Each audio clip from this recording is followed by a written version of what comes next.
Salut à tous. On se retrouve au jardin en plein hiver cette fois. Nous sommes en février. La nouvelle saison va commencer et les premiers semis ne vont pas tarder à arriver. Pour cet hiver, j'avais tapissé une partie de la serre de radis et sur l'autre moitié, j'ai laissé la végétation spontanée s'exprimer. Les légumes primeurs viendront les remplacer dès la fin du mois. En extérieur, c'est la fête des incroyables choux brocoli romanesco qui fleurissent tous en même temps. Ils sont accompagnés de quelques radis noirs qui n'ont pas encore été mangés. En résumé, le temps ne manque pas en cette saison, alors on en profite pour sortir la pelle et planter des superbes haies. J'avais installé une clôture qui fermait et protégeait le potager quand les poules sont arrivées. L'idée est donc de végétaliser cette clôture en y installant une mini haie fruitière. De cette manière, je vais encercler mon potager, ce qui lui sera bénéfique et également bénéfique à la biodiversité. En fait, on peut faire ça avec toutes les bordures de n'importe quel terrain. Si toutes les parcelles étaient séparées par des haies, les territoires seraient quadrillés de toutes parts, et ils formeraient un maillage de corridors écologiques permettant la circulation de la faune. Je songe à un territoire qui retrouverait ces bocages, vous savez, ces petites parcelles de terre cultivées, entrecoupées de toutes parts par des haies. Ces paysages ont malheureusement disparu progressivement à partir de la Seconde Guerre mondiale. L'agriculture intensive et mécanisée avait besoin de champs plus grands. Les haies qui se trouvaient au milieu étaient considérées comme inutiles et encombrantes. C'est le grand remembrement. Les estimations vont jusqu'à dire que depuis cette époque, la France a perdu 2 millions de kilomètres de haies.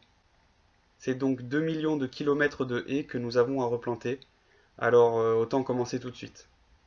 Il est toujours bon de se rappeler les innombrables rôles que peuvent jouer les haies. Elles ont un rôle de brise-vent qui permet de protéger une habitation ou des cultures. Une haie bien gérée peut réduire jusqu'à 50% la vitesse du vent et élève jusqu'à 2 degrés la température nocturne du sol. De cette manière, les haies créent des microclimats et permettent de lisser les courbes de température. Elles accueillent la biodiversité indispensable aux cultures. Elles fournissent de la nourriture si on rajoute des arbres fruitiers. Certaines essences peuvent aussi servir de fourrage aux animaux d'élevage. Elles peuvent servir de bois de chauffage si on décide de les tailler. Les feuilles qui retournent au sol contribuent à l'enrichir en matière organique. Et enfin, comme toutes les plantes, une haie participera à stocker du carbone. Bref, les avantages et les interactions entre ces avantages forment des cercles vertueux qui amplifient continuellement. En fait, les rôles des haies vont surtout dépendre de sa densification et des variétés de plantes que nous choisirons. À tout cela, n'oublions pas que ces ouvrages naturels contribuent à l'embellissement global de nos paysages. Il n'y a pas de règle précise pour installer une haie, mais nous pouvons suivre deux conseils que nous donne l'agronome Dominique Soltner.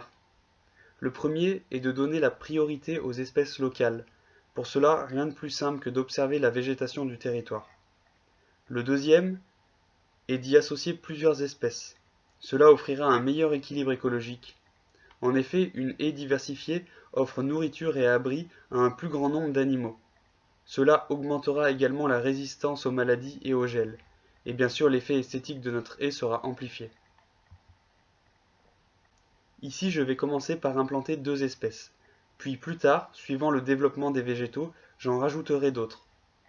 Dans une démarche d'autonomie, j'ai souhaité que tous les végétaux que j'implanterai dans la mini-haie seront issus de ce terrain. C'est-à-dire que j'ai réalisé les boutures ou les semis moi-même.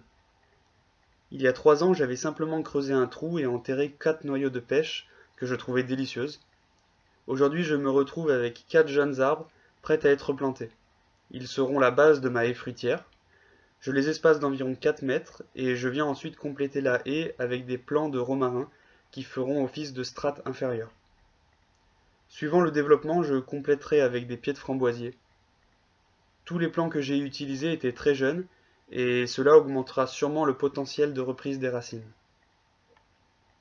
Enfin, je paille le sol grossièrement avec des tronçons de bois de récupération et de la sciure. Ça permettra de bloquer la concurrence de l'herbe et de favoriser le développement des arbres. Peut-être qu'un jour ma haie sera suffisamment dense et ligneuse pour ne pas être traversée par les poules.